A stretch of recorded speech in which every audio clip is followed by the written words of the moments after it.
Inbound Marketing Manager at Log My Calls. And I see that that Jesse is arrived and is here, and we're excited to have him.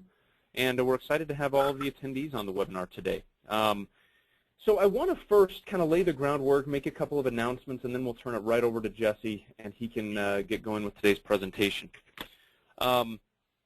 First things first, who is Log My Calls and why do we do these webinars? We are a call tracking and call analytics company. So we work with marketers of all types and businesses of all types to help them track which of their ads, campaigns, and keywords are generating phone calls and which are not. And so that's super important to us, and that's something that we're passionate about, and that's really what we do. And so people say, well, then why do you do these webinars? That doesn't make much sense. And the reason we do these webinars is twofold. One, we felt like what better way to provide value to our target audience, if you will, than to provide useful marketing information. And the second thing is we learn a lot through these webinars. So we hope you do too. You can see all of our past webinars on logmycalls.com/webinar. And you can see our past recordings in addition to see the upcoming ones. Next Thursday we have a webinar with Michael Fleischner, who has appeared on the Today Show and ABC World News, among other media sources. And he is going to be talking about online reputation management. We're also going to be talking about landing pages in a couple of weeks with Brian Massey, the conversion scientist. He's been the keynote at Affiliate Days, Conversion Conference, eMetrics Summit, InfusionCon, and others. So, and you can, of course, see the past ones. Just watch them here without a registration, and you can see our past webinars. The webinar also is being recorded, so as I said, you'll have access to it here in the webinar library. You'll also be emailed the webinar recording bright and early tomorrow morning, so watch for that. So share that within your organization. The only other two things to mention are we do encourage you to ask questions throughout this webinar. As you have questions, just type those into the little question pane on your GoToWebinar screen there, and I will address those questions to Jesse during or after his presentation, after he's concluded. I'll send those. I'll read those questions verbally to him. And then finally, we encourage you to tweet during this webinar. So if you are on Twitter, tweet what Jesse's talking about, that you're on the Log My Calls webinar. The hashtag we'll use is LMCwebinar, hashtag LMCwebinar for Log My Calls. So thanks for attending, everybody, today. Now, Jesse, thank you for joining us today, sir. Jesse is the founder of Generations Beyond. They're a full-service agency that specializes really, I think, in web design. Some of their graphics and some of their design elements are incredible. They do a great job. They're located in New York State, and they do a fantastic job. We've worked with several of their clients who also use Log My Calls, and they do a wonderful job. So we're excited that Jesse's agreed to join us. He's done a couple webinars with us, I think, in the past, and they're always really good. So I'm excited to see today. So Jesse, thanks for your time, sir. Go ahead. I'll make you presenter, see if we can see your screen, and thanks for joining us. Thank you. Show my screen. Alrighty, so I hope you can hear me and see my screen. Yeah, that looks great and sounds wonderful. So, yeah, you're still, so far so good. All right, let's see if we can elongate this streak for another 30 minutes. So, again, my name is Jesse Rabluski. Company name is Generations Beyond. Thanks to McKay for having me. I just want to let you know, McKay, you can pretty much stop me anytime, ask some questions. I'm a pretty shy guy in real life, so speaking for 30 minutes straight never really happens in my life anyway. So feel free to stop me and ask any questions that may pop up. Typically, whenever I do this presentation in person, what I'll do is I'll take a pad of paper, I'll write a word down on it, and I'll keep it hidden from everyone's view. And then I'll go around the room and ask what's everyone's greatest source of new business. After I go around the room, to everyone's amazement, I'll flip the pad over, and we'll see the word referrals, which is probably usually about 90% of the answers of the people in the room. It's pretty easy to play psychic because referrals is the obvious answer for a number of reasons, specifically for small business owners. Referrals are great because they come from a place of trust. Someone, whether it's an existing client, a family member, or a friend referring you to a prospective client, comes with a lot of trust involved. The person asking for the referral already trusts the person making the referral. Chances are they will immediately place their trust or a similar amount of trust in the person that they are referring. Trust makes doing business much easier, and trust is going to be the main underlying theme of our chat today. For another quick scan of the room, I'll go around and ask if you could do one thing that would guarantee you more clients and close business, what would it be? Inevitably, everyone answers usually the same. They say, I would close more business if I could just get more appointments, shake more hands, look them in the eye, if I could just show them how great we are, if I can get in front of more people, basically, I would close more business. After we hear these responses, we begin to cement the fact that as business owners, regardless of the industry we're in, we're all in the same boat. Again, we begin to realize how much trust is a factor in closing new business. Meeting people in person, building rapport, shaking hands, getting referrals are all great. However, after a while, new problems begin to arise. You're just one person. You can only shake so many hands, and referral sources are not always steady. So we need to, as business owners, kind of take this wealth of new business and figure out how to kind of can it and exponentialize it and get it out there so business can be a little more steady. So the question becomes, how can I take the power of my handshake and the trust I build with referrals and exponentialize it? Well, that's where your online presence comes into play. Your website, your social media presence, and your overall brand all play a part in building trust. Building rapport has the ability to reach thousands of people at a time instead of one at a time. Here we have a quote from Warren Buffett. Trust is like the air we breathe. When it's present, nobody notices, but when it's absent, everybody notices. I like to use this quote when relating to online shopping. How many of us have been consciously or subconsciously been on a website with a perfectly good product or service, but for some reason, maybe you couldn't put your finger on it, something just wasn't right. Maybe it was the design, maybe it was a grammatical error. Something else turned you away and led you on a path to purchase from a competitor. You may not have been able to put your finger on it, but that trust, even digitally, was not present and resulted in a lost sale. So, how do we build trust digitally? I recently read a book called Primal Branding, and what they did in this book was they took the biggest brands in the world and tried to find any kind of common threads that they all had in common, whether it was finances, the personnel they hired, etc. And they found that the top companies in the world all had 7 things in common with each other. We're going to tackle the first one in this presentation, and it was the origin story. Now, you look at these brands, you look at these logos, and you may not be able to put the entire story together, but most people kind of know the details of these companies' origins. You know, we all know how Steve Jobs and Woz started Apple in their garage, and eventually it became the most valuable company in the world. We know Google and Facebook were started by roommates in a dorm room at college. Your creation story is a crucial first step in providing answers to people as to why they should care about you. All beliefs have an origin, and we want our clients to believe in us. How we originated fulfills the primal human desire to understand how we all came to be. Think about it. It's often the first question you ask someone new, which reflects our primal need to identify and classify. Without that information, we find it hard to connect. The same is true of your brand. A creation story is not a strategy. It's the way to tell your audience who you are and, more importantly, why you are. It's the first step towards developing emotional engagement and customer loyalty. In short, origin is the foundation of trust. Without it, you cannot form a relationship with a person or a product. So everyone kind of has a spot for their origin story. It's not something you have to kind of go out there and re-engineer. I think most websites these days, most online presences have a spot for the About Us page. A great place for you to begin to build trust.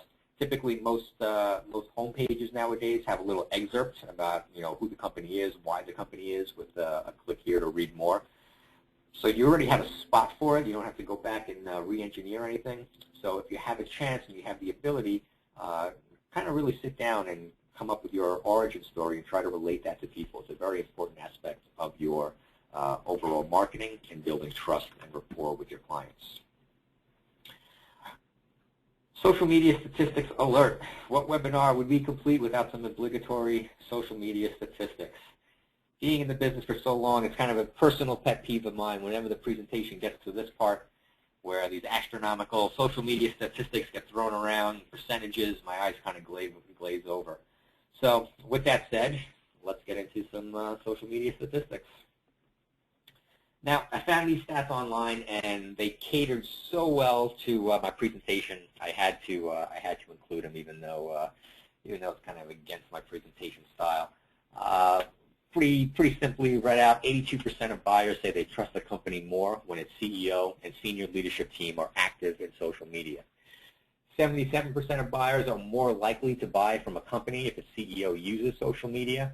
And 36% of executives say their CEO either does not care or cares little about the social media's reputation, the company's reputation in social media. Now, the first two stats are pretty much slam you in the face. If 77% of buyers are more likely to buy from you if you're on social media, if you're a business owner, I don't think you can deny that. The last stat, I think it can be skewed either way. 74% of executives obviously care about what their company's reputation is on social media, which is a pretty good stat. But also, actually 64%, my math is off, which is probably why I hate statistics. 36% do not care, which I still find incredibly high. In this day and age, 36% of CEOs not caring how their company's reputation is portrayed in social media. Pretty staggering. So if you're looking at it from the outside, thinking about getting into social media, that's still, you're not alone, but there's still room for you to make an impact on social media where others are not. So get a chance to get a step above a step ahead of your competition. Another little personal pet peeve of mine while we're on the subject is email addresses. I've made it one of my personal life's goals to try and eradicate the @AOL.com email extension. It's kind of a personal mission, but for the purpose of this seminar, I decided maybe I should try and back it up with some statistics rather than just ranting about it. So I did a search for the term AOL email unprofessional and got close to 4 million results. The global consensus seemed to be that if you have an unprofessional email, whether it's at AOL, at Earthlink, at Hotmail, at Yahoo, you either do not care about branding or do not know about branding or marketing, you're not tech savvy, or you simply do not care. Needless to say, none of the above statements lend themselves to building trust with new, existing, or prospective clients. Do yourself a huge favor and take the time to hire someone to migrate your email to your company's domain. If you don't have a domain, at the very least, the lowest level of acceptability at this point, I think, according to the research I did, was a Gmail account. It's free, obviously. So at the very least, try and hook your company up with an @Gmail email extension. And then we get into my personal wheelhouse, the importance of clear and consistent branding. For all my Glengarry, Glen Ross fans out there, remember your ABCs. A, always, B, clear. A, always, B, C, clear and consistent with your brand. What is a brand? The short, unhelpful answer is it's basically everything about your company. To expand on that, it's the sum of people's perception of a company's customer service, reputation, advertising, and logo. So let's think about this. Have you ever referred a company whose name you couldn't remember? Can you think of any product or service you currently like or love whose company name you can't recall? Not likely. In short, branding makes your business easier to refer and easier to love. So let's spend some time on branding and discuss how we can build or maintain our brand online. Nowadays, there's a wealth of branding opportunities. Some would probably say too much. We're going to speak about all the opportunities out there that make up our online presence. Obviously, the first thing that makes up your online presence is your website. This is your hub.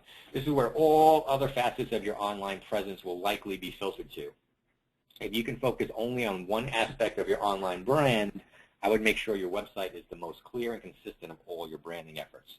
Try to implement all the things we spoke about so far into your website, your origin story, your logo, your professional email address, and so on.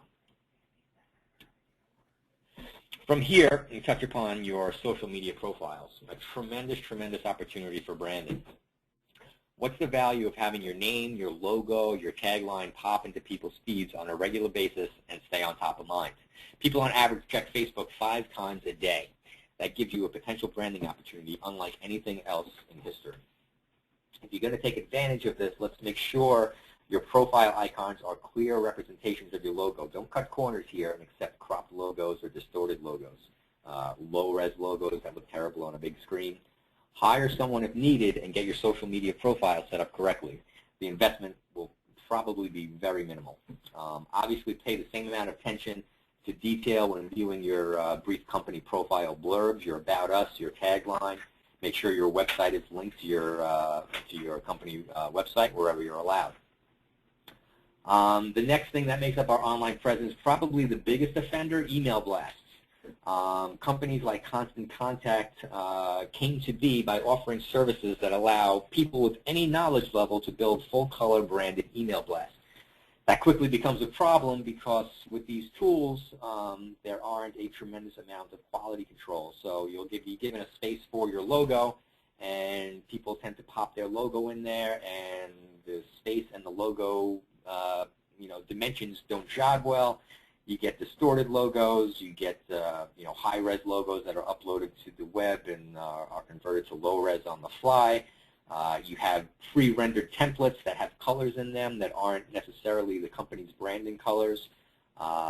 Typically, when you give people access to a library of fonts, recipe for disaster. You get different color, crazy color fonts, different fonts all over the place that don't necessarily speak volumes about professionalism or necessarily coincide with the company's existing brand. So if you're doing your own email blast, try to pay a little extra attention to that. A great opportunity for maintaining and building your brand very, very cost effectively, getting that logo hopefully in the top fold of your email, right into people's inboxes. Great opportunity if done correctly. Then we have our email signature. Another fantastic opportunity, probably out of all the things on this list, the least taken advantage of. Just think about how many emails you send out each year. A simple opportunity to reinforce your brand, repetition, train people to be able to recognize your logo from across the room. And this ties in with your existing clients, which are another part, believe it or not, of your online presence. Tying back to your happy existing clients, acting as a referral base for your company, do you make it easy for them to refer you? I can't tell you how many times I try to refer someone, and I'm lazy, so I'll just look for the last email they sent me so I can forward along the information. And lo and behold, there's no signature, no phone number, no anything. So then I have to go through my contacts, I have to find my iPhone, I got to try and pull information out, let alone the presence of a logo. So if you have Outlook, whatever email client you're using, take a couple minutes, do a Google search if you're not savvy, and try to figure out how to create a custom branded company logo. And with that, going back around the circle, how about social media? What if you supposedly had an army of raving fans that wanted to refer you on Facebook? How does your pre-rendered Facebook listing look if a client tries to refer you on their social media profile? So Facebook, if you've ever been on it, you type in a URL, and Facebook kind of generates a preview for you. And even I, doing presentation research for this presentation, I'm a little guilty of this. I did a kind of search. I kind of had to have some accountability and type my own email, my own website into Facebook, and I got this pre-rendered, we'll call it a preview for my website. Pet peeve, a cropped logo. I'm going to fix this ASAP. So this is a very, very often overlooked, even overlooked by me, way that people can refer you, and something to keep an eye on to make sure your brand is totally consistent out there on your social media profiles.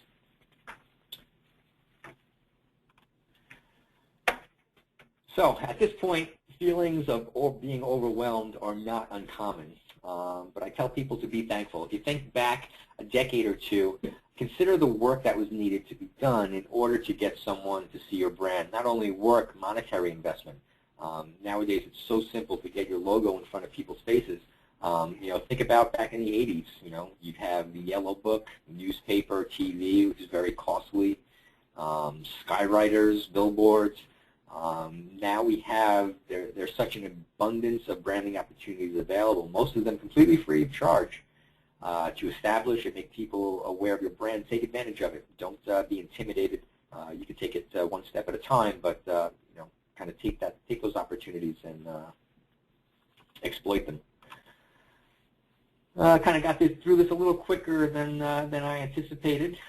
Remember, when building your world-class brand, create the trust that you leverage in person online and reap the exponential rewards. Leverage your origin story. Let people know why you are, who you are, and why you are, and most importantly, why they should even care. Make yourself available via social media to build trust. Those stats don't lie. And be critical of your entire online presence. Make sure it is clear and consistent with your existing company brands. Any questions? We'll get to them now, or you feel free to contact me at any time. Here's our contact information. That was awesome. Thank you, Jesse. So yeah, we do have a few questions. So first, Taylor asks, he says, is it absolutely necessary to have an About Us or an origin story page on your company website? I guess there's two sort of questions here. The first is, talk about what you would put in the origin story. I mean, is it basically just why the company exists? And then second, where should you put that story? Should it be on a separate About Us page? Should it just be, as people ask it, you should know it? How do you disseminate that information, I guess? Well, I always tie it back to, an in-person referral. Typically when I refer someone or someone refers me, they don't just say, hey, you know a plumber? Yeah, here's his number. They usually say, yeah, hey, call Rob. He likes the Yankees just like you, blah, blah, blah, blah. He's a family man. People immediately try to build that rapport for you. So, depending on your line of work, you don't have to necessarily say that you're a Yankees fan, but there's just something about that personal vision, if your industry allows, to kind of allow people to connect with you. Obviously, putting it in the About Us would most likely be the most logical place, but not necessarily. Video is becoming more and more prevalent. What better way to build rapport than to actually, you can't be there shaking their hand, looking them in the eye. The next best thing is maybe telling your origin story in a video, right on your homepage, right on your About Us page. I kind of always leaned away from the term mission statement. I thought it was very corporate, but that's kind of, it's kind of an important thing to put in your website. Basically, what is your mission for the company? Why are you doing this? How did you land here? I always, I do a lot of networking in person, and I'll meet someone, that does, title insurance. And my question is, how the hell did you get involved? What made you think that you want to dedicate your life to filling out paperwork for title insurance? And it's usually an interesting story that doesn't come across on the normal, everyday corporate environment. So I think there's plenty of room to kind of, insert that information and kind of set yourself apart from the competition. Perfect. And then, let's see here, there's a couple more. Should your logo always be in your cover photo for your Facebook page? And then the same question for email signature. Should you always have your logo in those areas? Obviously every company's different. I use logo as the most, the most logical choice. I think for my Facebook, I have, we kind of have a very edgy Facebook feed. So I think my profile photo is a bunch of little monsters in our corporate colors, if I remember correctly. Oh no, we recently changed it. It's kind of a morphing of our logo. But previously, I've used something that kind of got attention, but was still, even the color kind of came across. It kind of spoke a little bit about our branding, and still carried the company color throughout. Obviously, if you're a very small business and you build your business based on who you are, people kind of trust you, and you, as the face of the company, have a lot of equity behind it. Certainly, switching out your logo with your face instead would benefit you. So, as far as picking, your profile photo, I use logo because when people think of branding, that's immediately what comes to mind. But it would definitely be, a case-specific instance. I use in my last seminar that I did for Log My Calls, we what Batman taught me about being a marketing superhero, and I use the example of the bat signal. So Batman has the ability, or Commissioner Gordon has the ability, whenever he needs Batman, to flash the bat signal up high in the sky. We, as business owners, don't have that ability, but it's basically getting a symbol out there that people at a quick glance know it's you. So it's not in the sky, but if you're on everyone's Facebook feed numerous times throughout the day, and it's a picture of your dog, if the bat signal was a picture of Batman's dog, it wouldn't mean as much. So use that as an opportunity to kind of establish your brand. Don't change it too often, and kind of use that repetition to help establish who you are and cement it into people's heads. Perfect. Let's see, a couple questions too about mobile. What's the best way to brand in a mobile space? Do the same rules apply? Responsive design, apps, etc.? Yeah, mobile's tough. We kind of go back and forth on whether we like responsive or we don't. Responsive websites, still kind of in their infancy. They kind of limit you creatively, where here in our house we kind of really focus on the creative. So anytime we have handcuffs put on us, whether it's having to work within a certain CMS or having to work on a responsive platform, it's a little bit of a grunt and groan scenario. But the technology is amazing. Obviously, building something on a responsive platform, when you do go to mobile, you get a much better experience. You get more colors, more pictures, much more of a elaborate experience as opposed to just a mobile site. On the mobile side, responsive is great. I think personally on the desktop side, it takes an exponential amount of extra work to get that same experience of a non-responsive site, if that makes any sense. Hope I'm not getting too techy, but typically with the responsive design, you're kind of limited to a grid system and a block system, so soft edges and interlacing backgrounds, stuff like that. You're kind of limited on the design sense. So in short, mobile, great responsive experience. Desktop kind of takes away a little bit, so it's kind of a trade-off. Makes sense. And then one more question. Any recommendations on sort of the best ways to create visuals for digital media? Is it best to go to somebody who's a graphic designer? Do you think people can handle this in their own, using their own tools? I mean, and obviously maybe you're slightly biased on this because you guys probably do this kind of work. But my recommendation anyway, before I let you answer this, is I don't think you can replace having a professional sort of feel and design and brand of your logo and your color and your scheme. I think it's really critical to go to somebody who knows what they're doing with something like this. Tell me why I'm wrong or right, Jesse. Yeah, I think you're right. You're speaking to a guy that critiques the font kerning on a menu when I go to a restaurant. So I'm definitely very, very biased. So when those constant contact emails come through, again, I've been in business for a while, so I get a lot of emails.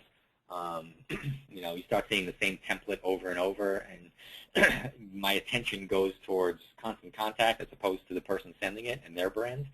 So it can very easily, if you use some of these easy-to-use online tools or preset templates, even on TV, I'll be watching Pawn Stars and, I'll see a little interstitial. I'll be like, oh, they got that on Video Hive.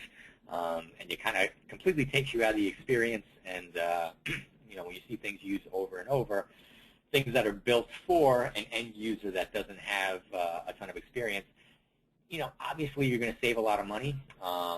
But there is a trade-off, just like my last question. If you have the ability, you have some design sense, you have Photoshop, and you can kind of get outside the box a little bit. Certainly, if you could, trim some costs here and there and do things yourself, take a stab at it. But I wouldn't rely very heavily on kind of the pre-made stuff because, there's so many people out there in the same boat as you. They're all putting it out, and, someone that's, whether they're savvy online or it's a very tight-knit industry, they're going to start seeing it elsewhere, and it's immediately going to take them out of your brand and, start focusing on where that thing came from and why I see it everywhere and, what this guy did with this picture and this headline. you immediately start dissecting the piece as opposed to what it's supposed to be doing, building your brand. Great.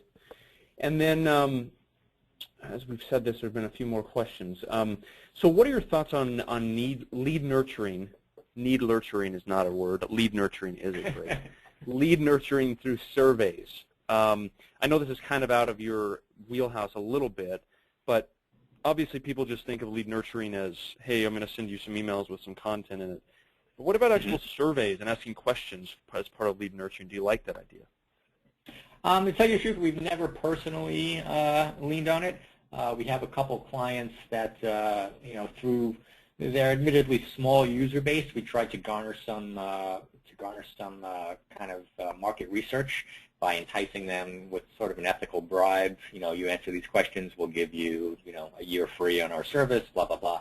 We haven't had a tremendous amount of success. Again, we're kind of dealing with a smaller user base, a smaller lead base on our end, not the general public. So I can't really speak from a place of expertise. It certainly seems viable, but I can't really lend any experience to the answer. Yeah, and we haven't had a ton of experience in that case either. We've sent surveys to our user base as well as to our prospect email list in the past, and if you can get people to fill the darn thing out, it's super useful. Yeah. That's the problem, though, is most people are just like, I don't want to fill out a 5-question survey. I do the same thing. I get surveys all the time, and I'm like, nah, I don't want to do it. So if you're going to do surveys, I would recommend having some sort of a reward for people who do it. Send them a T-shirt. Send them put them in the hat for a drawing for an iPad or something like that. So that may be a way to get more people. That is a way. That's something we've experienced. It's a way to get more people to fill out your survey, and it's probably really effective nurturing if you're doing something to spark their interest in actually filling the thing out. So, absolutely, yeah. And then one last question, in terms of the way that, because I think what you said about, I'd never really put branding and referring customers, new customers together in the same pot, if you will. I think that's fascinating. Any suggestions as far as referrals beyond just the branding end of things? Obviously, that's got to be key. But have you guys had experience with, or had clients who've had experience with driving, referrals to their business, and how have they done so, and how have you done so? Yeah, I mean, it's kind of a tricky question. I get asked this a lot. Obviously, the best way to get referrals is to ask for them. You have to let people know you're looking for referrals. Going back to your previous question, rewarding people for referrals is obviously key. But you kind of get into a weird scenario, if you put out an affiliate program where, hey, anyone you refer, I'll give 10% back to you as a referee. It kind of lets people into your pricing structure, and that they know they can get 10% off your services. There's a 10% profit built in there at any time. So it's kind of a sticky situation. Obviously, sending thank yous to existing referees. One of the things that I have found fascinating, and I'm trying to enact this in my business, is BMW actually has, every year that you're with BMW, you get an anniversary gift. And obviously, as the years go on, the value of those gifts, get more and more and more. So it kind of, on a soft sell approach, kind of entices you to stay with BMW. So I've always thought of, trying to figure out some type of program where, as the referrals come in, or whether it's a dollar amount or number of referrals, those thank you gifts get, increasingly more valuable from generations beyond. So I think, number one, asking for referrals. Let people know you're actively looking for them. One of my salespeople has a great closing line in a meeting. He'll meet somebody cold. He'll sit with them for a half an hour and say, did you enjoy our meeting today? Yes. Do you know anybody else that I can help out? That would enjoy the meeting as well. It sounds so simple, but it puts them right on the spot, and 9 out of 10 times he'll get the name of somebody else to follow up with. So asking and rewarding, I think, are my two biggest tips. That's great, and I would agree. We've had sort of varied success with getting referrals from our customer base. So we did, in December, we did a promotion where we said, okay, any customers, if you refer somebody to us and they sign up, we're going to send you a Kindle Fire HD. And surprisingly, we actually had very few. However, when we just ask customers, like, hey, who will you, when one of our sales team will directly just ask a customer, hey, can you refer us to a couple of your friends maybe who own businesses, who are marketers, whatever, we get really good response. So it's kind of almost a one-to-one requirement. They need to make it. You need to make it personal in order to get referrals, in our experience. Absolutely. So. Yeah, Well, Jesse, thanks for the. Yeah, go ahead. Go ahead. Sorry. Yeah, I was just going to say that's kind of the nature of referrals. It's one-to-one, doing business. We actually created an app called I Got a Guy, and we refer to it as a kind of an anti-social app because you're not just going out there blasting it to the world asking for referrals.